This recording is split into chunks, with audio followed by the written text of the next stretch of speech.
Hey guys, what's cracking? Godsman here, coming at you with another custom card review. Welcome back, and is it good to be back? I've been experiencing a lot of storms over here in Texas's backyard, and it has not been a fun journey through that. Frequent blackouts, torrential rain, hail, trees falling, the works. So I'm just glad that we actually have a sunny day for once in a while.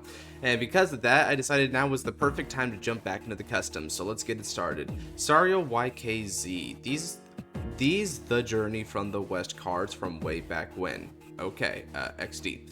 This is based upon a control-based playstyle where you retire your opponent's back row to weaken their attacks. Okay. A lot of these cards shared that one effect they stole from Striken. I assume he means Prowling Dragon Striken, where they don't attack, but then when you ride... So Prowling Dragon Striken had a skill where it couldn't attack normally, and the V-Series one was pretty powerful because when you rode over it, you were able to give 5k in a critical to the unit that rode over it. Because Kagero has a fair bit of restance to it, that 5k in crit could get double or even triple dipped into, depending on what Vanguard you're playing. Okay. Saitan Master Goku, grade 3, 13k power, persona. Alright, so this is, this might or may not be an homage to Goku, as in the really old like trial deck boss for Kagero, but it could also just be its own thing because it is Journey from the West, and you know Goku's a very popular name from that. Dragon Empire continues to the Vanguard circle. During the battle, this unit attacks or is attacked. If there are no boosting units, this unit gains 10k power and drive +1. This is an interesting effect because your opponent needs to have a boosting unit, otherwise this guy's going to be 23k base. That's pretty strong.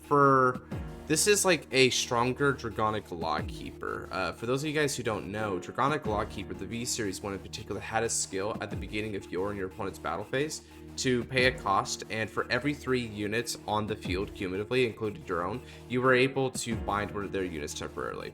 And then Lawkeeper had different effects. It got 5k continuously if the opponent had no back row rears, and it got another 5k continuously if the opponent had no rears whatsoever. It gave this to the front row.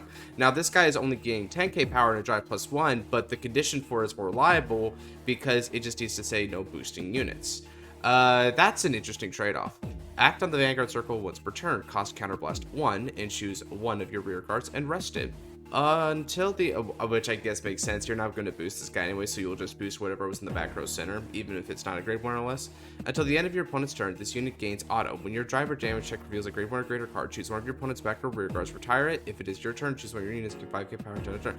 Wow, interesting. So this is reminiscent of another Kagero unit, this time being Dauntless Dominate Dragon Reverse. Dauntless's skill had the ability that when it drove check a grade 1 or greater card, you're able to retire one of the opponent's units. This one only says back row rear guards, but the idea of it is your blanks will not only get retires for you, but you're getting the potential for a triple drive, which means you have more chances to check for retires, and you're also getting like half powers. So think of it like so Dauntless Dominate gave 3k, this one gives me 5k. Hell, even the regular Dauntless Drive Dragon from a V-Series gave 10k if you hit 2 or more blanks on a drive check, right? So there's just ways to always profit and benefit off of your drive checks, which is a really great way to add more incentive into enabling the extra drive. That's a good effect. I like that effect. Now during the opponent's turn, it seems a little crazy, but the idea with it is you have to damage check a trigger, right? And even then, you're only pinging one of the opponent's back row rears, which is actually kind of impactful because let's say that your opponent has a full field. They go with 1 column on you.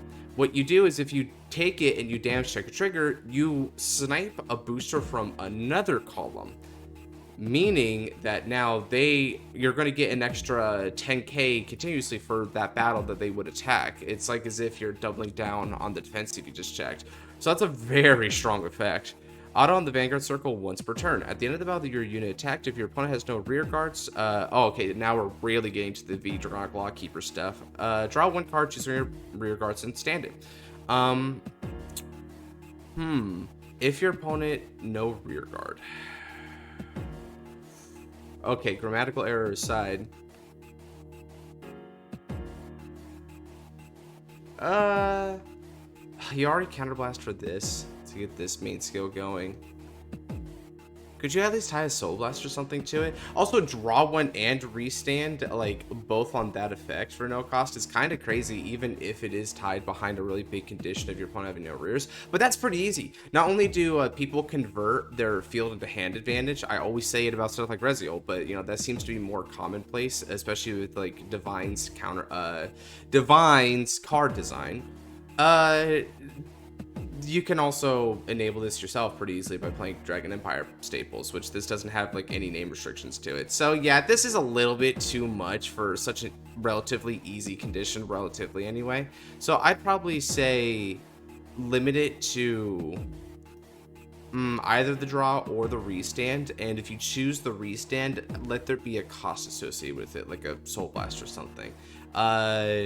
Hell, even then, this just tacking on all of this might be a little bit superfluous because this is already a pretty threatening like effect. Now, you don't have a lot of offensive potential, so I guess I can see why you would do the rearguard restand. But even so, I don't know. It just feels like it's a little bit much for one Vanguard to do, but maybe that's just where we're at with standard these days. Still, I think conceptual-wise and with a fair bit of the effects, I think this was pretty well designed. I like it. Tempo Master Hakai, grade 2. Auto in the rear. When this unit attacks, if a Vanguard with Goku in its card name, this unit gains power plus 5k until end of turn. Then if your opponent's Vanguard is grade 3 or greater, and there are no boosting units, it battles your opponent's entire front row. Okay, see, here's the thing. Okay, actually, let me read the other effect, then we can get into that. Auto, rear circle. At the end of your turn, if your opponent has no rear guards, retire this unit, draw one, and countercharge one. Oh, okay, so a couple things here. One, this effect right here, I don't think should battle the opponent's entire front row. Now, you'd be like, oh, but you're just going to get rid of the back row anyway. Yes, your entire point is to get rid of the back row. Here's what I would say instead, right? If you wanted to get more mileage, how about you battle a column? The idea being if you go for the Vanguard, you can get that booster. Or if you go for a rear guard, you can wipe out their entire column, meaning they lost 2 units anyway, right? I think it being able to, for free, battle an entire front row is really egregious. Now, I know there was a card like Leonard, but I think even in the case of Leonard, it wasn't a front row, right? It was just a column. So yeah, you know, if you just be like that and do a column wipe instead, I think it's more to the theme of your entire deck and it's less impactful overall. So I think it's more fair that way. But I have another thing. This effect right here is kind of crazy, bro. This is a generic countercharge that also converts into a draw. And then what's so crazy about that is when I think of something like Brachioforce or Ethan, which are more specific in nature and I think are tied to on hits, this isn't tied to an on hit. And it's going to convert to a draw and countercharge, which are both really important resources for you. Yeah, sure, your opponent has to have no rear guards, but you're playing Dragon Empire. It's really, really easy. So I guess the no rear guards is a little bit steep, so you'd have to be very retire centric, but in stuff like Eugene, this would be like really good, right? So I don't know. I just feel like this being generic might have been like a bad move. So maybe try to put in a little bit more of a restriction behind it. Maybe I'm overreacting about it, and maybe it's time we got a better countercharge generic other than something like Gojo and Ethan and stuff, but just bear with me and say maybe make it a little bit more conditional or add another cost like a Soul Blast to retire this unit. Maybe that'd be better, right? Like twice in a row I'm requesting a Soul Blast for these effects. Make this a column wipe instead of a front row wipe, and you got yourself a deal. Kenren Master Gojo. Oh, hey, here we go. Auto on the rear. When this unit attacks, you have a Vanguard Goku in its card name. Cost counterblast 1. Draw 1. Choose one of your units, and it gets continuous to the Vanguard rear. This is another grade 2, so I guess I can see why you attack with it. During the battle, this unit attacks. If there are no boosting units, this unit gains 5k for each of your opponent's open back row circle. Ooh, wow. Okay, so this, let's see. 15k power total plus the draw. A CB normally will net you a draw and maybe a minor power boost, but it's also cumulative for your opponent's open back row circle. Act on the rear circle, rest one rear guard, choose one of your units. Until end of turn, it gains power equal to the original power of that rested unit. Oh, okay. Okay. You know what? This is very powerful, but I think I'm chill with it. This definitely gives a pretty meaty power buff. Don't get me wrong, right? Plus 15k as long as you wiped out their back row is pretty strong when you are a draw to it. But at the same time, it is a condition on top of the CB for the draw and the variant power boost. So I don't think that's like too busted. It's really strong though, right? It's an automatic staple. And the design intent behind it is thematically in tune because it's only the back row rears you're considering, which is what you should be doing. This one right here where you rest and get a power, yeah, this one's pretty fair. Although what I will say about this is this, and then you compound it with this effect, right? Which, by the way, you can also do this twice if you're willing to pay 2 CB to get 2 draws and even more power. And what's funny is you can give it to itself, and then you can restand this sucker if there's no rear guards, period, right? So he's a really beefy attacker that goes twice and gets you more draws while doing so. And then, of course, this will get you a really easy counter charge at the end of your turn for it. Yeah, this is a really powerful system you got going on. But at the same time, you know, I think it's mostly thematically in tune, and there's nothing egregious about it. I think the front row wipe was probably the most offensive bit so far, just because it was out of tune with what you were trying to do. Sanzo Master Genjo. Out on the back row rear circle, when your drive/damage check card is placed in your trigger zone, Energy Blast 2 and send this unit into the soul. All right. And it's only from the back row center rear, so you can only do this once no matter what, by, you know, just by virtue there only being one place you can have this guy. Nullify all trigger effects from that check. It also goes to the drop zone instead of your hand or the damage zone, then perform an additional drive/damage check. Interesting. I get it. But first, auto on the soul. At the end of your turn, if your opponent has no rear guards, you have to control a Genjo. You may call this to rear. Wow. Oh, he's a freaky one, man. Okay, that's trippy. One thing about Genjo here is he can recur himself, obviously, but let's also consider why you're doing this in the first place. You might be like, all right, so you EB2, throw him in the soul, right? Which is a temporary neg one, right? But it's like, so why are you doing an additional check if you're already going to nullify? Here's the idea. It's for Goku skill. Whenever you check a grade 1 or greater, you retire something and give 5k. So now you're able to utilize this guy in order to get another do-over to potentially proc something like that again. That's a very smart skill. I like that it goes to the drop zone and then you just check again. So you don't get an extra benefit from a drive check. You don't heal out a damage because you're just going to get another one right back, right? We're not playing Angel Feather.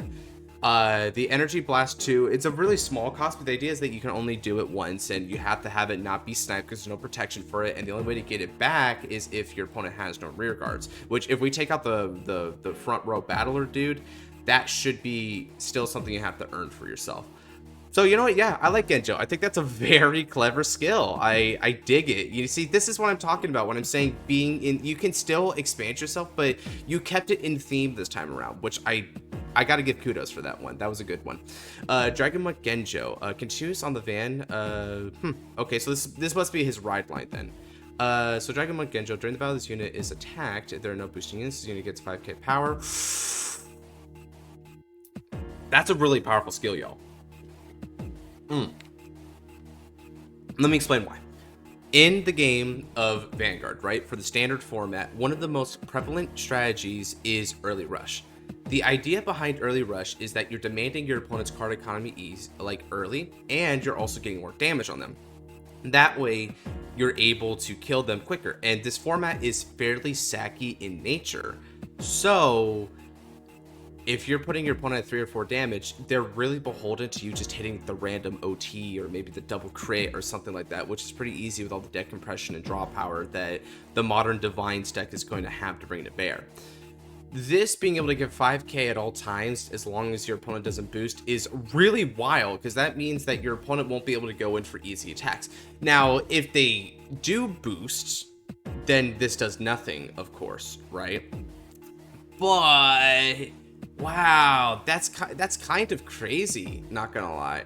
I didn't even think about that, right? The idea that you could counter early rush this way in such an effective manner, because 5k makes it 13, and 13 is not an easy number to beat over with just one unit. You're probably going to have to call a second one, so you need to do the booster, but then when you do the booster, then it's going to be hyper effective. So you're telling your opponent to commit early, but to commit to columns rather than the pokes, right? Which is possible. You can do that. So honestly, I think this effect is fine. It's definitely really strong, but it's addressing one of the honestly more harmful aspects of standard format. I think early rush is a little bit too prevalent for our liking. It's too dominant, and I think it came as a reaction to stride deck sets in particular, which have way too much late game scaling for any deck to ever compete, so you have to get the job done early or not at all. This is a good counter for that, and you can counter the counter in a pretty reasonable manner, so yeah, that's fair. Auto on the Vanguard Circle, when rolled upon by Dragon Monk Goku, costs Soul Blast 1, search your deck for up to 1 Sanzo Master Genjo, send it to your soul, then if your opponent's Vanguard is grade 2 or higher, choose one of your Vanguards and it gets 8k power. So Goku's going to be an 18k swinger right off the bat. Would that number be good? Well, I guess if you boosted with another 8k, right? Which I guess kind of goes against this deck team, but boosting T-Heat. But it's the early game, so we can give it a pass, right? That'd be like 26. 26 is a good number against 10k base, okay? So Soul Blasting in order to get a Genjo into the soul. Now, Genjo is this guy, right? So Genjo has the whole if they don't have like an opponent or guard. So it's specifically searching for a unit, but you're putting it into the soul, meaning that your opponent can deny it in the same way they denied the grade 1, which was by calling down rear guards. So in actuality, unless you retire them early or they just don't give enough about your effects, you're gonna have a pretty easy time here, right? You just called this guy out on turn 3 after you did some wiping. All right, that's an interesting skill, but I kind of dig it. The AK power is a very odd bonus, though. I wonder if it's going to combo with Goku at all. So Dragon Monk Goku is the grade 2, the right flank. Continues during the Vanguard Circle. During the battle, this unit attacks or is attacked. If there are no boosting units, this unit gains 18k power. It's a 30. Okay, 8 plus 8 is 26, okay, and then 26 plus another 8 is 34, which is not a magic number, okay. Out on the van, at the end of this unit attacked, activate the following effects in order. If the attack hits, use one of your opponent's rear guards to retire it. That's a skill. If your opponent has no rear guards, you gain, when you would ride a Saitan Master Goku from your ride deck, you can ride out the discarding until the end of your turn. Okay. So this guy can go for 18 without needing to boost for 18. So that effect I do kind of like.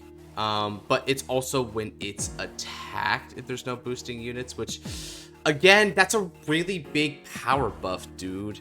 Yeah, okay, this one I think I can confidently say you should probably tone it back down to the 5k anyway. There's no reason for it to be as high as 8k. I mean, I know 8k can be hit over in a pretty easy number because the opponent went to grade 3 first, then they're going in increments of 13 to 18 to 23 usually, right?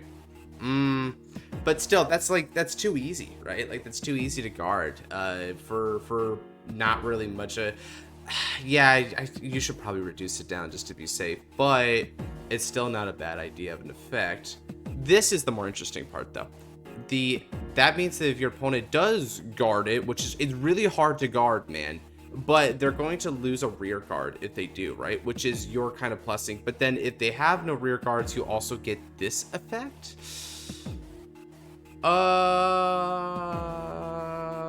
I feel like it might be. Is this fine? God, this one needs some testing. Like, honestly, I can't judge these too accurately. Like, because he's doing a lot with these, but I don't know how much of a nuisance it is to the opponent to deal with all this crap in succession, right? Can you hit over these easy? I know if your stuff like Bastion, it would probably be really hellish to deal with this because you don't have a lot of boosters. At least not in the early game. So your early game would just get slaughtered. But then again, Bastion never had early game, so I guess that's the point. I don't know about this one.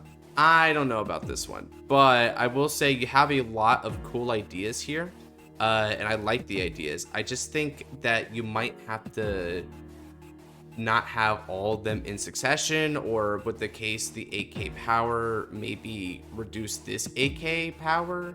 Or no, if you want to give it 8k power, then give this just 5k power. It'll still hit for a pretty relevant numbers. So I don't know, just consider it, man. This dragon dude, the entire deck stole his gimmick from. This unit cannot attack. Vanna rear. During the battle, this unit attacks or is attacked. There are no boosting units. It gains 8k power and critical +1. Auto on the rear. Once per turn, this unit becomes rest. And this unit, and the unit loses. This unit cannot attack for the rest of the turn. Don't do that. It's broken. Because now you can restand it for 18k with a critical twice for no costs at all, because Goku's just going to rest anyway as part of his cost and then restand it. And also it's when it's attacked as well, it's also going to get the plus 8k. And because they're not boosting, it's not likely to get over 18 unless, you know, it just has a really big power buff on its own. Even then, it's just easier to guard. Yeah, okay, we're getting a little bit too egregious with it now. I feel like the 8k power is one thing, but because I get why the 8k power, you're hitting 18k, which is a magic number, but you could have done without the critical, man, right? Like, come on. I feel like, yeah, that's a little bit much. Just saying, we gotta be nice to our opponents sometimes, right? We're all here for a fun time. Overall, though, I'd probably get these about like an 8.5 out of 10. They're very creative, and the idea of sniping back throw, when it's kept in theme and they expand upon that particular premise, it feels like these are golden. But you do have some ideas here that might be a little bit over the line. I'm not sure yet, so I'm not going to say for certain that like it's busted. So you might have some genuinely really good card balance here, albeit it's just kind of freakish to read on paper at points. So that would be like 8.5 is going to be my overall thing I posit to you. Flare Blade, yo, it's a classic. Flare Blade, what's up? I would like to say happy to have another chance in the series. Super excited for the new season of custom card review. Made creative concepts. Sorry, I need to get a little bit of drink here.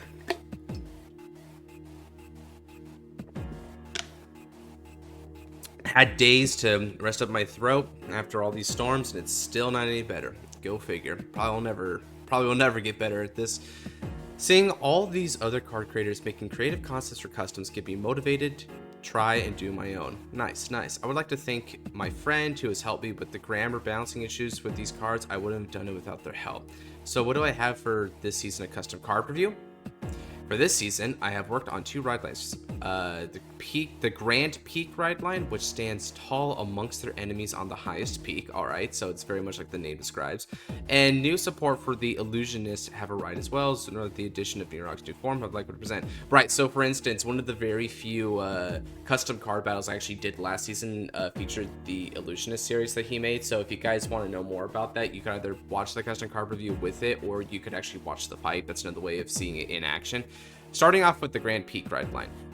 Grade 0 starting Vanguard, Rubble Draco Kid Grand. You know what's going to do. Yeah, it's just when rolled upon, if you win second, draw a card, yada yada. So the Rubble Draco Kit though makes me think that these guys might have like a very earthy kind of motif to them, which makes sense because like mountains, the tallest peak and stuff. Grade 1 Climbing Peak Dragon Grand. There we go again. A Gaia Dragon. Yeah, okay, very earth. When rolled upon by Rising Peak Grangada. Okay, that's a little bit hard to pronounce, but you know, Vanguard names, right? So when rolled upon by the grade 2, choose one of your opponent's rear guards to retire it. If no rear guards are retired by this effect, draw a card. Fair skill, you know, that's basically the baseline. I like it. Rising Peak Dragon Grangaga. Grangada.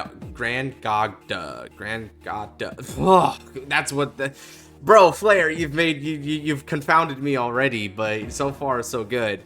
When rode upon by Grand Peak Dragon Grangados, not much better, but at least I think I said that properly. Look at the top 7 cards of the deck. Choose one grade 2 or lower with Grand Peak and its card name or Gaia Dragon add to the hand. All right, yep, that makes sense. Gaia Dragons don't seem to be like a. I actually don't know if these guys are running around as an actual type or this is a new type you made. I'm willing to bet the latter, but I actually don't know. But even if it is like a more generic type, that's cool because you can sort of do one of those smorgasbord type deck strategies where they're brought together by a type rather than a particular name. That's cool. Grand Peak General Dragon Grangados. First try. 13k base, act once per turn on the Vanguard circle. Cost Soul Blast 1. Choose a card from hand and discard it. Choose a column. Retire all rearguards in that column.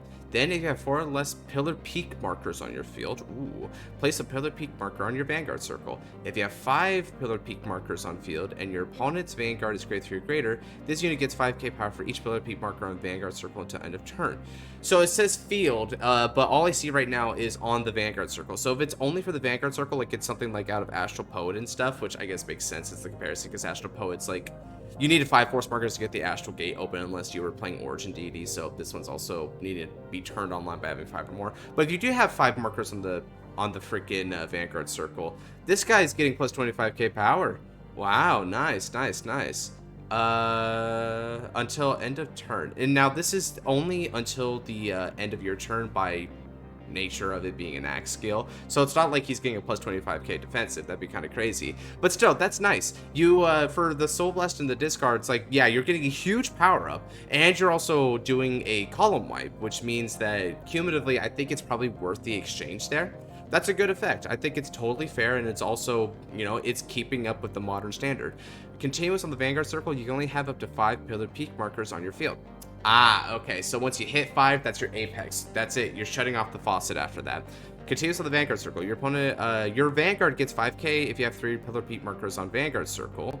If you have 5 Pillar Peak markers, this unit gets critical plus 1. Right.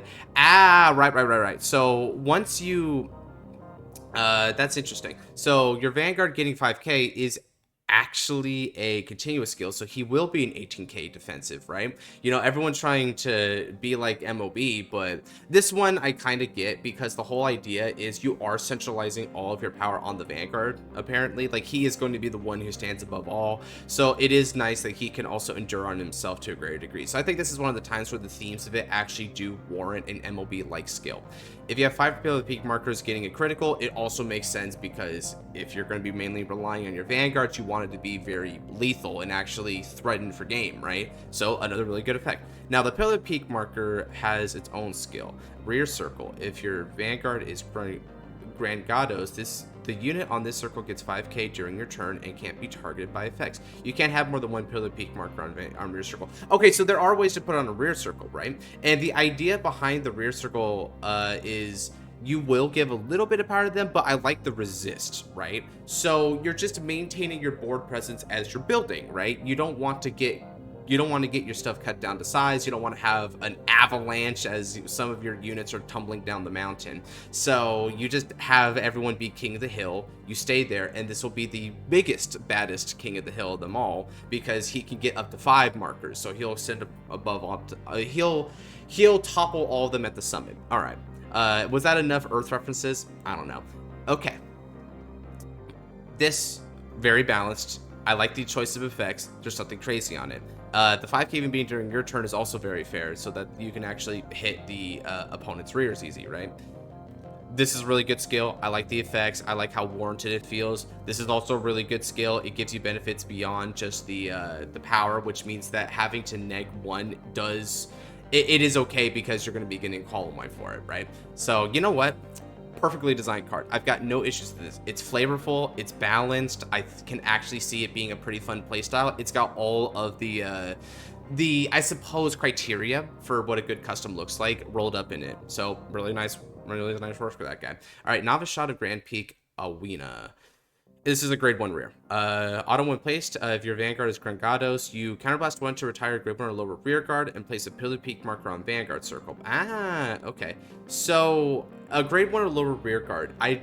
Does this mean that you can do it for yours as well as the opponent, so that if the opponent doesn't have one, you would have to do yours instead? Because it doesn't say like retire up to 1, right?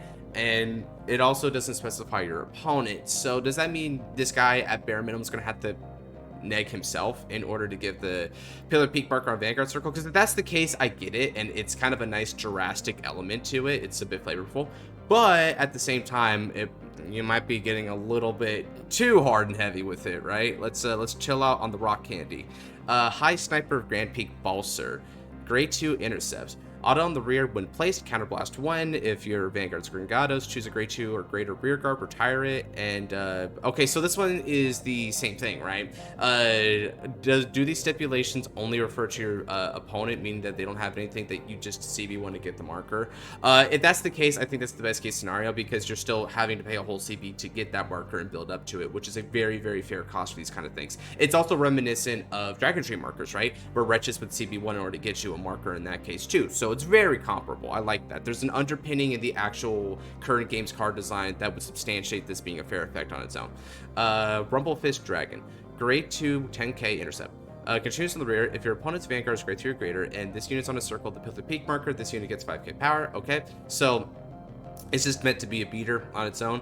What's interesting is I don't know how you're getting a marker on your rear guard circle. Let me check something. Yeah, so this one places it on Vanguard circle. This one's on Vanguard circle, this one's on Vanguard circle, and this sucker has a rear guard circle skill, but it doesn't actually put itself on the rear guard circle by any means. Everything's putting on the Vanguard circle, so I'm not sure how you're supposed to do that yet. At the end of battle, where your Vanguard Gringottos names attacks, CB1 to stand this unit. All right, it's just a Rock Argor, and it's going to get a pretty basic power up of 10k total, one from 5k from itself, and then the marker will also give another 5k. So also just like Rock Argor, 20k attacker, goes twice. Nothing too insane about the numbers. It's not like Dragild, where you're also having to contend with a very threatening field debuff where you're at 0 power and stuff, so the 20k is asking for 25k shield every time you attack with it. So it's nothing quite crazy like that. So yeah, this is totally like fair and streamlined. I like this card. High Climb Dragon. Act, this is a grade 1 rear, by the way. Act if you have 2 or more Pillar Peak markers on field, you have 1 or less face up, one or less damage face up, put this unit at the soul, countercharge, and draw a card. I'm going to assume this is an act in the rear guard circle, right? That one was forgotten there. So I still see some grammar issues here, but this is still pretty clean for me to mostly understand it. Let's see. So you need to have 2 or more Pillar Peaks, but then this dude will convert himself for a countercharge and a draw. But you need to have 1 or less face-up damage in order to do it. Yeah, I mean, it's a really strong combo piece. I feel like, though, the only thing I would say about this is I would prefer if it was during the end phase, because then by putting this in the soul to CC and draw, you're also just then turboing out resources to use immediately that turn. I think it would have been better if it was something that you could use to compensate next turn. I mean, you know, I guess it'd be nice if it went in immediately so you can run away from the Goku effects to pop it during your turn, right? Because we have to worry about that kind of stuff in the custom card meta. But in all honesty, I think, yeah, end phase probably would have been a better choice here, but overall, I get it, and I think it's still a pretty fine card. Mini Gunner of Grand Peak.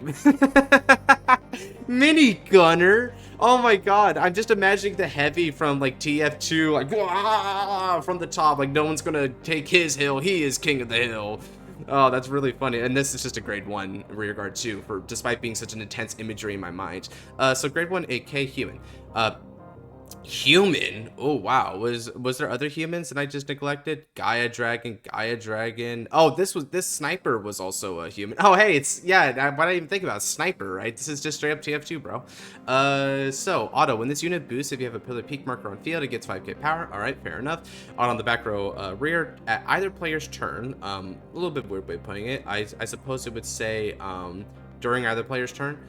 Cost, put this unit into soul and activate one of the following. Place a peak marker on your Vanguard or rearguard circle. All right, so this is how you get your rearguard circles. Cool. Let's see. You can, oh, it has a hard once per turn. Fair enough. Move a Pillar Peak marker to Vanguard circle or rearguard circle without a marker. Okay, so you take one from Vanguard circle, put it to rear, or you put it from rear to van. This is a phenomenal effect. It's a pretty good booster, but the fact that you can switch where your markers go gives you a really nice element of versatility. Man, you can be super fluid with how you ramp, because even if you put it on one area, it's like, all right, I want this for the moment, but this card will neg itself in order to give you the ability to move them around, right? Which for a neg to the soul is a pretty fair cost, especially because you need soul to use your Vanguard's axe skill. That's a really cool card. I think this is super fascinating. I want to be able to feel super smart, like, You know, like the opponent's gonna lift glasses, right? And they're gonna be like, huh, you only have 4 markers in your Vanguard circle. Without the 5th, you won't be able to attack me with optimal power lines. And then you're like, call Milia. From rear to Van circle. And then you just get the Kaiba being obliterated by Exodia, like, ah, it's impossible. It's a really fun card. Overall, yeah, I super dig all these cards here, man. What you did for the Peak series, as we're calling it, yeah, super well done. This looks fun as frick. One thing I will mention on Amelia, though, before I move on, is what's the timing for this? It just says like during either player's turn, but is it like main phase, battle phase? When are you supposed to actually proc this? I know it's during either turn, but that's all I know about it, right? It's not like Yu-Gi-Oh! Where an effect saying during either player's turn, you can just change to something whatever you want during your turn, right? Okay, and now on to the Illusionist support. But before we get to that, here's an errata for Rage Binding Miasma. I know we don't like erratas that much, but I feel it's necessary to change going further. Link to the errata. Okay, cool. Let me see what's up. Old effects. For reference, the Illusionist, the idea was that you got your orders into Soul, right? And then that's where you draw your power from. So the old effect was you may choose an illusion order, normal order from your drop or soul and add it to the hand. Then if it was activated during your opponent's attack phase and one of your units is attacked, put this card into your soul, give one of your opponent's attacking rear guards 5k, and choose one of your opponent's backward rear guard. The attacking unit must choose the unit instead. So the idea was that you would have their units attack each other. It was a very interesting sort of pseudo-denial griffin, pseudo-Gahoricon kind of effect. Raging Blinding Miasma's new effect, though, is you may choose a grade 3 or lower illusion normal order with a different name from this card from your soul or drop, which is good because this didn't specify a different name, so you can get another copy of itself. Then if this card was activated during your opponent's attack phase and one of your units is attacked, you can discard a card, put this card into soul, choose one of the attacking rear guards, and choose one of your rear guards plus attack the chosen unit instead. Wow, okay, so you actually have them redirect to a rear. It's kind of, I forget the name of it, but it was a Glendios support card from the olden days where it would redirect an attack onto Glendios to one of your rear guard reverse units. After testing the card on several custom fights, this card could be looped back to the hand with its own skill, making it repeatedly being used as defensive illusion order, while it doesn't have a justifiable cost for the skill. That is very, very fair. That's true. The cost and the loopable aspect are both not very good card design. Well, lack of cost. I also come to realize that while an opponent's attacking rear their allies on battle phase sounds cool in concept, and execution is an unfair trade-off. TLDR, make this card non-loopable from a variety on what you could do with the defensive illusion orders. These are all really fair skills. I see what you did. I think the reasons for the chains are totally viable. Good errata. I like what you did here, man. It shows a really good attention to detail and just being very honest about how things are, right? And I like that he mentioned that it was after testing several custom card fights, because that's the thing, right? Sometimes we don't know how things are going to pan out. Like, what may look like the nuts on paper may just be pretty decent in reality, and vice versa. So that's why we need to test, right? Card fight data above all else, right? For judging how effects are. Now to the new stuff. Illusionist of Amethyst Diamond Ralna is a grade 1 AK, let's see, it's always up to me to clean up your mess, Near. Oh, okay, cool. He's got some nice flavor text to it. That's good stuff. Auto, when placed during the main phase, costs Soul Blast 1. Search your deck for an illusion order, put it into the drop, and shuffle your deck. Okay, and it's hard once per turn, so you just use Soul Blast to Foolish Burial, one of them. Cool. Act once per turn. If your Vanguard is near its card name, you Energy Blast 3. One of the joys of making new cards, you can use Energy Blast now. Choose a unit with Illusionist in its name or an illusion order that is a different name than the illusion orders in Soul for your drop zone, and put in your soul. Okay, so that means that when you do them in succession with each other, you call this card down, you Soul Blast, you Energy Blast 3, and it's like you're putting an illusion order or an illusion unit into your soul from the deck. Yeah, that's fair. Eminence of Radiant Shroud. Nice name. So this is a grade 3 illusion order, right? Illusion order is being sort of the bread and butter of this deck, if you can tell, right? The mystical eminence of the Bejeweled Troop brings purging radiance against the roots of calamity. Oh, is that a that's interesting. That almost sounds like what a theoretical Draguled versus Dragon Tree kind of quote would be like, you know? I don't know, it just kind of feels like that. That's a really cool flavor text. Play this card if your Vanguard is Illusionist of the Ruby Ace Nirog. I don't think that was his Was that his old name? Yeah, I think that was his old name, right? So we haven't gone to the retrain just yet. Choose a unit with Neurog from your drop or soul and put it to the bottom of your deck.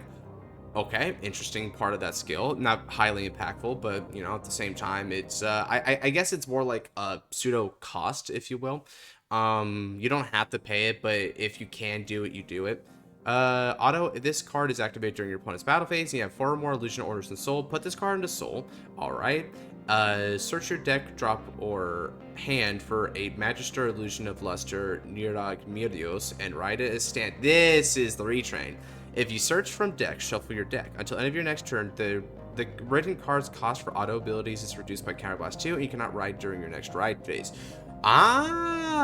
So this is interesting. You can superior cross-ride the Vanguard during the battle phase by activating this card. Why does that remind me? You know what? To use another Yu-Gi-Oh reference, this reminds me of what a rank-up magic would be like. Like a quick play rank-up magic, and you're ranking up into Nidak Meteos, right? It's your Chaos Exceeds Evolution. Cool effect. Now, I'm going to imagine that there's something very costly about Nidak Meteos because it's reducing my Counterblast too. So let's read on to the main guy. Because spoiler alert, I actually noticed right under here his name, so I knew he was next. Magister Illusionaire of Luster and Miragditos. Again, your names are phenomenal. Feast your eyes on me. As the unseeable and unattainable becomes reality. I would imagine the unseeable is not you because they need to feast your eyes on you. I'm just being, it's just semantics, bro. It's another really good flavor text. Out on the Vanguard Circle, at the start of your main phase, your order zone becomes an illusion zone until the end of your opponent's next turn.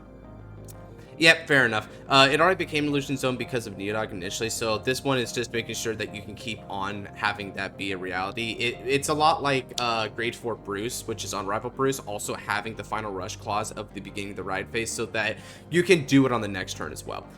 Auto on the Vanguard Circle, when placed by the ability of an order, your opponent's front row, you loses 10k power. If you have 5 or more illusion orders in soul, your opponent gets all of your units critical increase or decrease to 1, and you can't increase or decrease your units critical other than trigger effects until end of turn.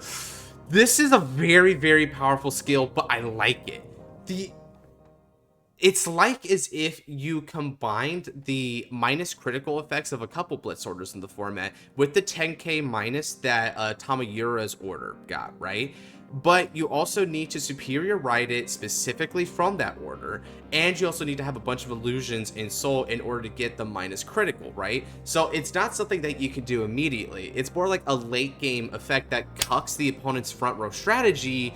And at the same time, it's also really grandiose, right? It's like he just pops into thin air from real smoke and mirrors type tricks, and he's like, you can't touch me. I reduce your power uncritical. This would be super funny to do against something like Dragult, right? Dragult's effect, he wipes out your power, and then he also gets a critical, right? And then you're like, well, I'm gonna activate this order now, and I'm gonna be back at a 13k base, and your dudes are gonna be the ones who are losing power, mister, and you don't get your critical anymore. F off.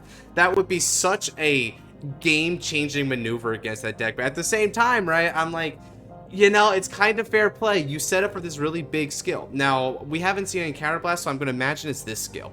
Auto on the Vanguard Circle cost when this unit attacks costs Counterblast 2. Yep, there it is. And choose a unit with Neodog in its name that has a different name from Soul and bind it face up. Ah, okay, so in addition, so you'll just have to remove a Neodog initially, and then afterwards, you'll have to Counterblast 2 and do it as well. So this must be a really big skill. Choose a card in your Illusion Zone. Turn it face up and activates effects. Then, if you have 5 or more illusion orders in your soul, this unit gets auto Vanguard Circle. At the end of the battle, this unit attack, Counterblast 1. So this is an additional cost on top of that. Put all illusion orders from soul into drop and discard 2 cards. Choose a Neodog from the bind zone. Write it as stand, but its effects are nullified until end of turn. And your front row units get 10k power, and this unit gets critical and drive +1. That's a really trippy skill. So you get a multi-attack, right? And it's a really strong multi-attack that's sort of like a +1 because of the extra drive. But you also have to wipe out your illusion orders to the drop zone and start from nothing again. But it's a really powerful attack, man. Oh man. And then I need to I need to refresh myself a little bit on the Neodog play pattern too, but Ooh, and then if you can get the superior ride for the Nidok once again, that means you can once again go past this counterblast 2 restriction, and so now you just have the persona bind, which by the way it's really clever that the cost actually also assists this additional effect by putting in the bind zone. It reminds me of like Vanguard or something. Very cool effect there. Yeah, honestly the costs are really interesting, the effects are cool, it's got a really nice mix of weird defensive strategies that you would expect from the illusionist stuff, so you really will kind of amaze with this play pattern. So I mean, sorry Hari, I know you're coming to standard, but this guy might actually make you run for your money when he does his real magic trick kind of shenanigans. And also the superior ride is, you know, it's fair, right? Like it's sort of this thing where he dehanes Sheen's back to his original self in order to get the extra attack, sort of like visually I'm thinking of, because there's a lot of like different cards that do it, but I'm thinking of, imagine Chrono Jet Dragon, right? Next stage goes into Chrono Jet, and then Chrono Jet swings forward and does his like signature punch thing. I know it's weird to think that of all these monsters, deities, dragons and stuff that Chrono Jet had fought, you know, he just ends them with a punch. But also, you can think of it as like Vanguard getting out of the robot that is Richter, you know, stuff like that, right? It's a really fun thing to imagine there. So super flavorful, and I mean, man, I want to play these again now. These feel like really fun upgrades, dude. Like I can't even cap. These are exciting to me. Vanishing Shade is a normal illusion order. And presto, you're out of sight. Yep. Is this gonna be like a Now Griffin kind of thing, but like a temporary one where they like get bound temporarily and then come back? Because that would be kind of funny, right? It's like you're casting gaseous form in D&D. Grade 3, when this card is activated on your opponent's battle phase, put this card into soul. Your opponent may choose a non-attacking rear guard, put it into soul, and your Vanguard gets 5k until the end of that battle. If no units were put into soul, your Vanguard gets 10k until the end of the battle instead. Oh, okay. So it's really okay. The thing about it is your opponent like can choose to do a non-attacking rear, right? And so the idea here is if they already attacked with something, they'll just put it into soul and it'll only be a 5k bonus. I think this might actually be a little bit underpowered, right? If it was like a 20k power instead of a 10k power, I think I would get it a little bit more, because then you would either have to annoy them by giving up a rear, or you'll get a 1-card guard. But like even a 10k power might not be a 1-card guard in the current format's power threshold. So yeah, this is a little undercooked, not gonna lie. But the idea behind it is sublime. Fool's Knight is a grade 2 normal order illusion. Hey YouTube, what the heck are you doing? We're fooling around. Can't you read the title? Play this card if you have a Nirog Vanguard. If you activate this card during your battle phase, put this card into soul. If your opponent's Vanguard is grade 3 or greater, choose 2 rear guards and put them into soul. Choose 2 units from different cards into soul. Call them to the same column, but their auto ability is not activated when called. This is meant to combo with Mitos, right? Where Mitos activates a normal illusion order and then does the whole multi-attack thing. So you can extend your multi-attack even more by sucking in a column and then recalling a column, Pale Moon style, where, I mean, just like Hari, right? It feels like a Pale Moon thing with the whole magician kind of motif. That's pretty cool, dude. And it's like, well, this seems like really easy and costless. Well, no, because you have to pay a bunch of counterblast and the persona lose, and then, you know, all sorts of stuff, right? So it isn't costless. It's just that your Vanguard utilizing it is where all of your costs come from. So these can be virtually free, which I like. I think it's a proper it's a proper separation of responsibility on what cards do for your effects versus what they have to pay for. Yeah, really cool card. So this is multi-attack on legs, and it's a really strong sort of violence boost multi-attack, but it's not restand, it's suck up, call out again. So if you gave him any powers, it's going to get refreshed. But because of the timing of it, you activate this first, right? And then you go into the reride with the whole 10k power thing, so the new cards will also get the 10k power. So it's a good order of events. Then we've got Mystic Curtain. Whoa, what's that doggy down there? He looks cute, but we'll get to him later. Mystic Curtain Rise is a grade 1 normal order. It doesn't say illusion. Is it an illusion? It's Showtime. Is what they say, right? No. No, yeah, it's what they say. Play this with Soul Blast 1. Continues in the soul, deck, or drop. It's also regarded as illusion order, but cannot be placed face down on illusion. Well, that's a little bit avant-garde. I wonder why you would do that. Avant-garde it may be, but avant-garde it is not. If you have a Vanguard with Illusionist in its card name, easy enough, put this card in a soul. Look at the top 3 cards of your deck, choose a unit with Illusionist in its name with grade less than or equal to your Vanguard, add to your hand or put in your soul, and put the rest on the bottom of your deck in any order. Okay, so you're using it as costs, but the idea with this illusion order is that you just play it during your turn to tutor for some cards, and then you cycle them out through it being considered an illusion order. All right, that's fair. I mean, it's kind of a nice consistency card. You know, thinking about all the options we have in the deck now, I might not run it personally because we already have a lot of illusion orders to use, and we already have plenty of relevant rear guards without even having to search them, especially because the search radius is the top 3 cards of the deck.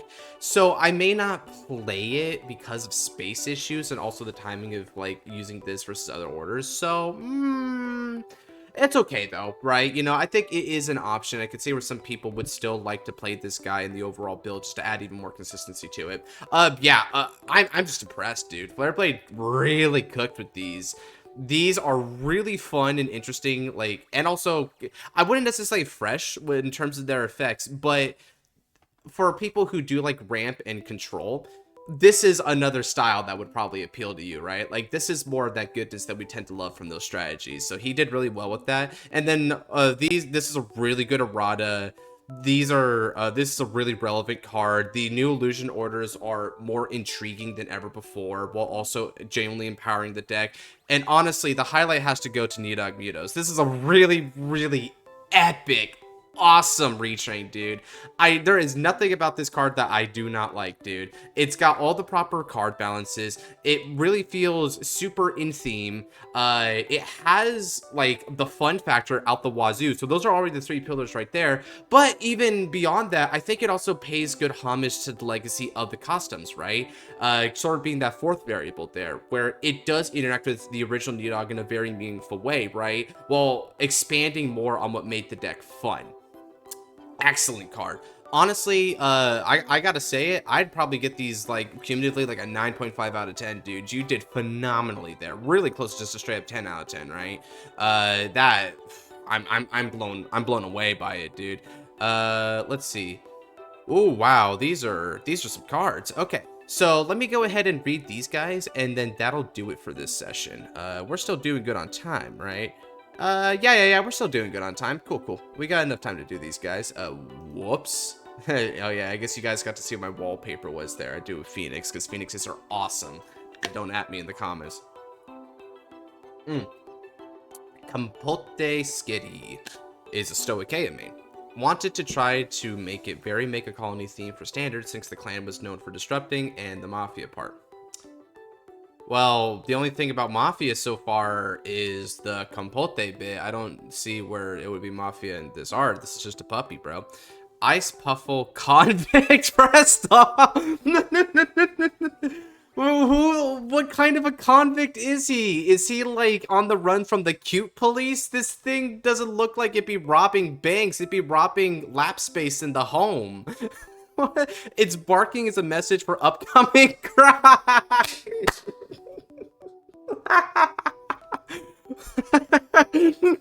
Be ace, son, and do crime. Yes, father.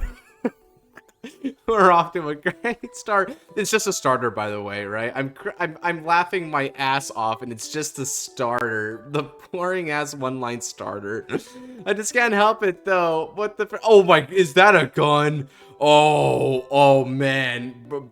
Do you see? This is Mafia, but we're gonna get to the gangbanger dwarf later. Snow Learner Convict. Is that like an alien? Bro, honestly, when they wanted to make Ben 10 into a horror video game and they revealed Big Chill, I was initially not on it, but this is absolutely terrifying. Well done, guys. What the frick is this, dude? Auto, when this unit is rode upon by a unit named Diamond Launcher Convict More. I don't know why I'm cracking up. I just love that they have Convict in their name, dude. It's so derogatory, but at the same time, I can't help but love how blatantly it's posed to us. Look at 2 cards at the top of your deck. Choose up to 2 cards from among them. Put them in your hand to discard the rest. If you put 2 in your hand, your opponent may draw a card. Then, if no cards were put, you may call this card to rear circle. Oh, so this is a very versatile ride line skill. You either mill 2, mill 1, add 1, or add 2. And then if you add 2, you have the opponent draw 1. So holistically, you're only 1 ahead of them, like the normal ride line would grant you. The draw is very scary, but if you really like the cards you have, it's like, you know, F it, dude. Go ahead, draw your overture. See if I care. One thing I do like that the mill 2 result also comes with this guy calling himself to rear guard, so you at least like have something going for it. Oh, there's another skill actually. Auto when this unit is placed on rear circle. Okay, here we go, right? And your Vanguard has Convict in its... That's my favorite part. Soul Blast 1 and reveal the top card of your deck. If it's a normal unit, call it an open. If it was an order, put it in your hand, then discard the rest. Ooh, interesting, interesting. Okay, so if you do pitch 2, right? Then by calling this guy, which is still a +1, and then soul blasting, so you've annihilated 2 soul from yourself, right? You don't have this guy in your soul anymore, you don't have the star in your soul anymore. You can still end up making a +2 if you hit a normal order or a normal unit, but if you're unlucky and it's a trigger, then you have to discard that as well, which means that honestly, mill 2 and then call this guy and then mill trigger is probably the most painful result. But even so, if you're just trying to get a bunch of triggers in there or just a bunch of cards in general, that's still perfectly serviceable. So yeah, like, I'm not gonna cap, dude. I'm not even gonna say bias because of the name. This is probably the best designed grade 1 ride line I've seen in this entire custom card review season so far, because it has so many avenues for how you can utilize it, with none of them, not one, being over or undertuned. And it also has a really nice risk reward kind of balance to it, depending on how you want to use your top 2 that you saw. That's a really cool card, man. They cooking so far. These convicts might be the shiznit, even if I can't fathom why that's a convict. Okay. Why the god? Okay, like, honestly, you know, we all know, like, what was it? Snow White and the Seven Dwarves. Well, this is what happens when Snow White's rent is due. The dwarves come to the house with the gun, the hunting rifle, bro. They're gonna be hunting humans. Diamond the Launcher, Convict Morris. That's a launcher? I thought that was a sniper, bro. All right. I mean, I guess, you know, the dwarves invent things not for human fathoming. Let me get this full screen. Auto, when this card is ruled upon by a grade 3 unit with Convict in its card name, you soul charge 1. Your opponent chooses a unit from either hand or drop zone, calls it to rear, and its auto abilities do not activate. All right, typical Make a Colony stuff. Then that unit gets, if this unit is called from hand, return this unit to hand at the end of the attack phase until end of turn. So you soul charge, you force them to call something, but if they called from the hand, then it bounces back, which is a proper incentive to them to properly call from the hand instead of the drop, potentially, because if they call from the drop, it's a +1 to them, which is something that Make a Colony tends to do because they want you to, like, call crap to the field. So return to the hand at the end of the attack phase is an interesting one, though, right? I wonder why you would let it bounce back. That's a little bit of a confusing part of it, but I think the soul charge and the call is, you know, usual Make a Colony stuff, so that's cool. Continuous on the rear during your turn. If your opponent has a rear guard and the total number of both players' rear guards is 5 or more, this unit gets 5k power. Oh, nice. This is very reminiscent of Master Beetle, right? Master Beetle counted both sides of the field, so you would stun their rear guards, and whether they overcalled it or they just left it as it is, they would have rears, and then you would count it addition your own, meaning that you were rewarded for committing, right? So yeah, that's a cool effect. I dig it. Let's see, the grade 3, what? Convict O'Neill, Duke of Eternity. Ah, yes, this is a paladin from D&D, and he's using Oath of Crime. He makes an oath to steal what he can, to murder what he can, to vandalize what he can. Larceny is his middle name. He is Convict Larceny O'Neill. Okay, this is so fun to read. Auto on the Vanguard circle, when your rear guard attacks, full screen this yet again, as is tradition. So when your rearguard attacks, this isn't a once per turn, by the way, Soul Blast 1. And for that battle, your opponent cannot intercept, and that unit gets 5k power. Okay, so you're getting a lot of Soul Blasting out there, which is another reason why doing the discard 2 and then calling and Soul Blasting might be a little bit too risky for you, because you obviously need Soul for Duke of Eternity here. You're trying to get maximum power lines to prevent the intercept. All right. It's interesting that the intercept prevention is just for, like, a one-time rearguard attack, and you have to keep repeating this cost to keep it going. Normally when intercepts are denied, it's usually a continuous skill from a rear or a van, so it's just a blanket stipulation that your opponent can't get around. That's normally how it goes. I mean, heck, even modern card design, like one of the DPs, right? It's one of the dimensional robos that when it's called from the soul, it gains 2k power and your opponent can intercept for the entire turn, right?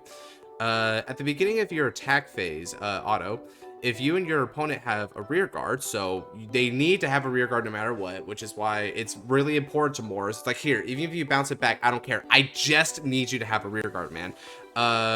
Cost, choose a card from hand to discard it, okay? And activate the following effects depending on the total number of rears on both.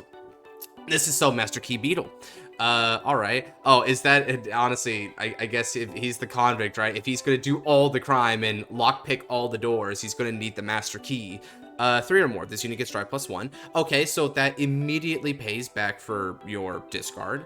5 or more, your front row units get 5k until end of turn. Okay. 7 or more, you draw 2 cards, right? Keep in mind of 3 and 5 you can do by yourself, so no matter what, by discarding you can convert a discard into a drive and 5k to the front row, which for no additional cost is really fair. 7 or more, though, is when you need 2 of your opponent's rear guards at minimum. Draw 2 cards, choose a card from hand, and return it to the bottom of your deck. Oh, okay, so some deck filtering and draw power for free, right? So this now means that the drive is an actual +1, cool. 10 or more, until end of the battle this unit attacks, your opponent cannot call Sentinel to Guardian Circle from hand, nor play Blitz orders.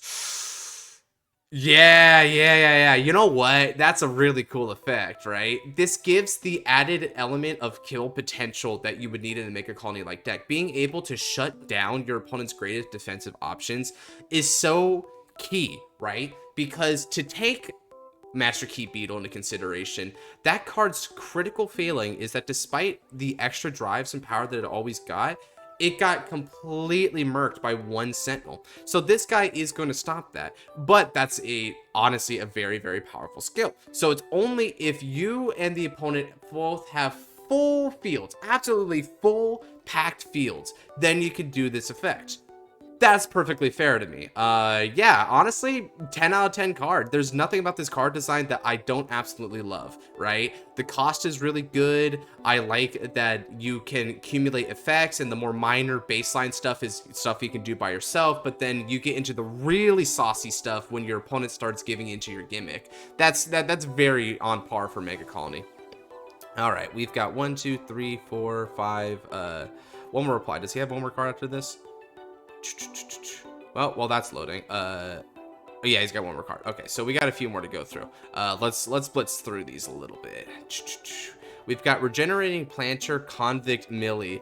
What was her crime? Stealing crops?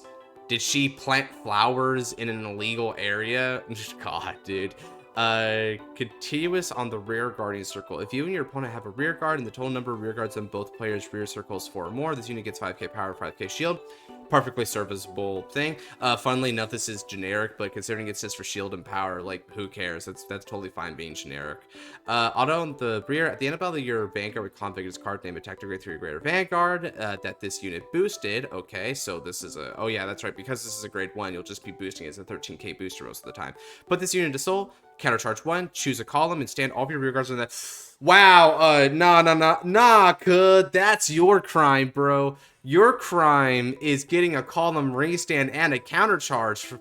I mean, and like, let's not act like putting this card into the soul is really a cost, because you need Soul Blast anyway, because what you're going to do, I know what you're going to do, Mr. Criminal. You're going to put this thing into soul, countercharge, stand your column, swing your column, and then Soul Blast Millie out in order to give it 5k and prevent intercept. I see your game. Yes, that is indeed criminal. Change this effect. At the, like, look, put it into the Soul and counter charge, perfectly fine, bro. Don't let it column restand for a counter charge. Bro, Evoke Alchemist is one of the most busted parts of Blademeyer, and that card's counterblasts in order to get a restand. Are you kidding me? And that's just for one rear guard. This is an entire column. Nah. Okay, that one was a slip up.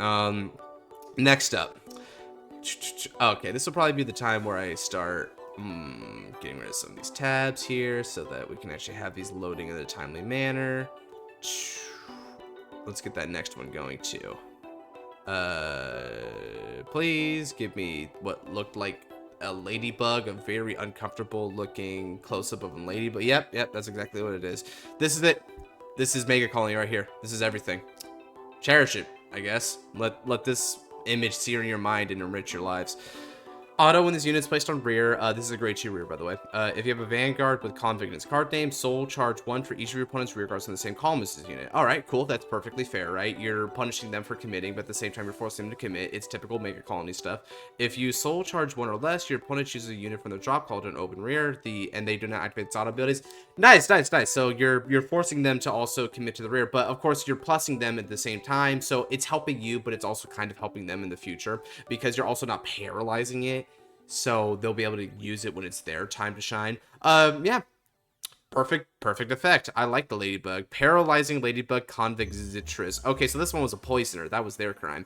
And honestly, I guess that kind of makes sense, right? It's like, it's almost like poisoning the waters where, yes, I will fill your field with poison. Okay, anyway, act on the rear circle once per turn. If your Vanguard is grade 3 or greater, cost counterblast 1. Your opponent may call a unit card from their hand to an open rear circle. Okay, I like that you say unit card so they can't be like, I'm going to call this blitz order.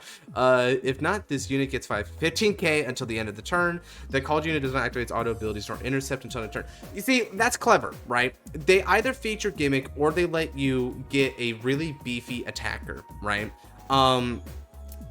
And the fact that it says they can't intercept until end of turn is also interesting, because that might save you on soul blasting. That's their only potential interceptor. Yeah, this is a really cool effect. The 15k being a really good beatdown. Like, honestly, I feel like I don't mind you getting a multi-attack in this deck. I just feel like the going to soul to stand entire column was too easy, and now this is making it even more apparent why that is, because this card can be a 25k attacker on its own, 30k because of your Vanguard's boost, and it's going twice with whatever is boosting it, which if it's another one of those 13k boosters, you're looking at a card that's going for 43 twice. And what's the cost? Get a soul and a counter charge.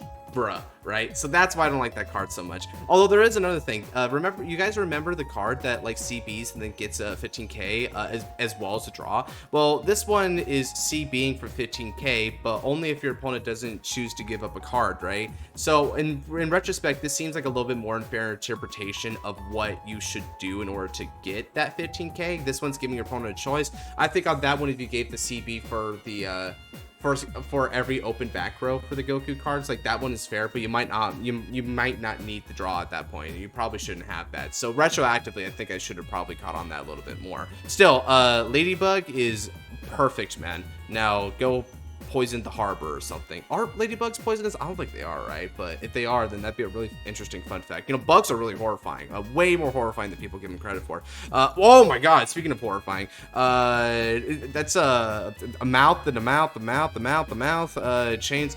This isn't Mega Colony, dude. Holy crap, this is like the deepest pits of Tartarus. What the frick? Forbidden Convict. Yes, this art should be forbidden. This is crazy, bro. This is way different. Can I go back to the fun arts, like with the sniper dwarf and the puppy police alert? Let's see. I need to chug some water after this one. Jeez.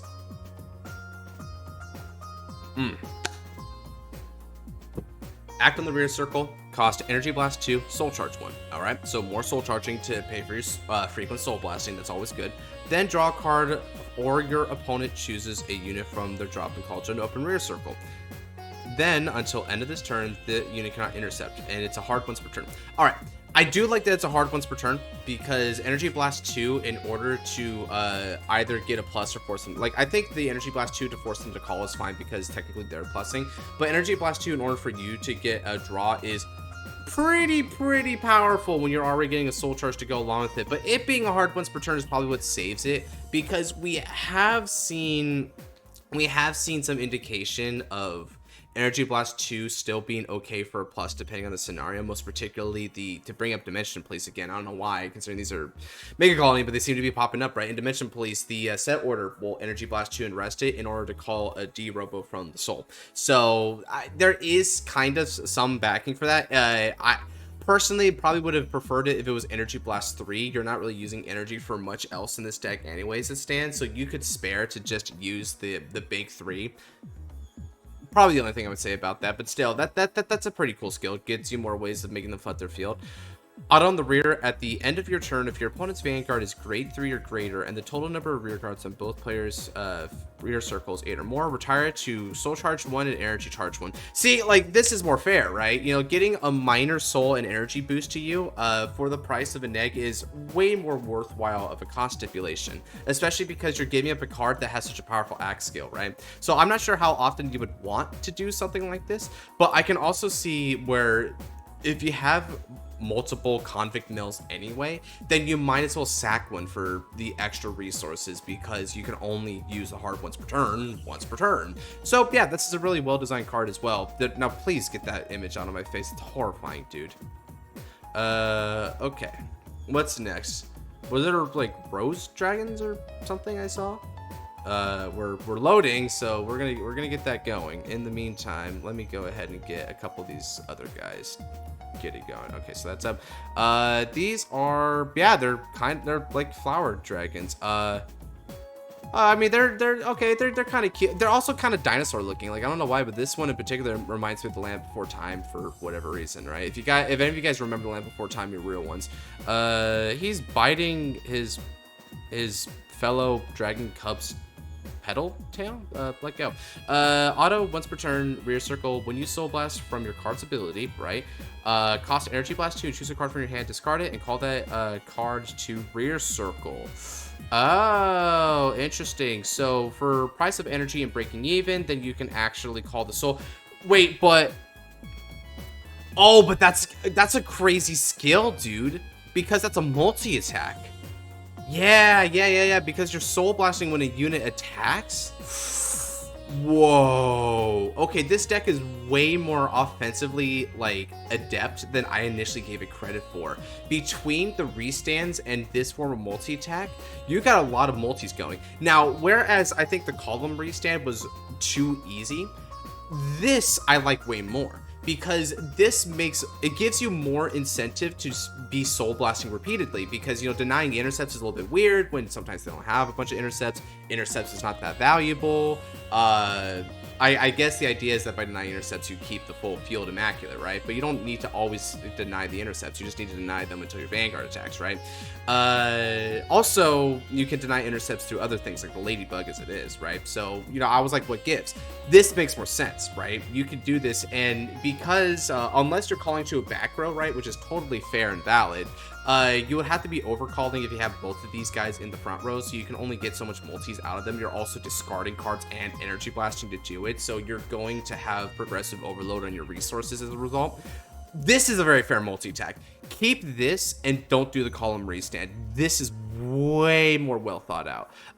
Continuous on the rear circle. During your turn, this unit gets 5k for each other 2 rear guards on both rear circles, right? Then your opponent cannot intercept for the battle this unit attacks. Okay, so that's funny, because that means that the soul blast, let's say that you attacked with the rear and then you attacked with this guy, you soul blast with the Vanguard skill, right, which prevents intercepting against 5k. You're only doing it for the 5k and the ability to initiate this multi-attack. You wouldn't even do it for the intercept, because this dude prevents intercepting when it's attacking regardless, right? Which is also very powerful, because that means that if you've already done the once per turn soul blast shtick, then on subsequent uses, right, you don't need to soul blast for them unless you just want to get more power, which this guy's already going to be beefy attacker. Speaking of which, let's say that you did get 10. If you get all 10, this guy's a 20k attacker. That's a pretty freaking big boost. Well, no, 25, because I had to remember that Vanguard's also giving it. That's really, wait, am I? No.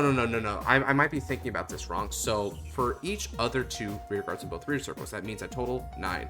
Multiples of 2 means 8. That's plus 20,000. So he'll be a 30k and then 35 with the Vanguard's boost. So he'll be a 35, maybe a 43 because of the grade 1s, whatever you have down there. That's a really big swing, dude, especially because you're preventing some guards and stuff, and you're pulling from the resources. Yeah, that's threatening. Holy crap, man.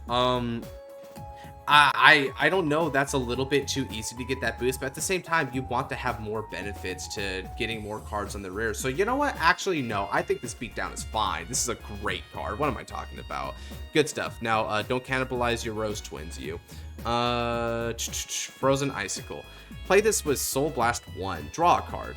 Okay, always a good start. And the total number of cards in your drop zone is 6 or more. Okay, so finally we got something that it's incentivizing mill, because that felt so random to me up until this point, right? Other than, well, I guess now you can use Frozen Resentments, or you can use Nectar Sensationalism if you want to go that far, right? If the total number of cards is... Okay, so if the total number of cards in your drop zone is 6 or more, your opponent can intercept for this turn.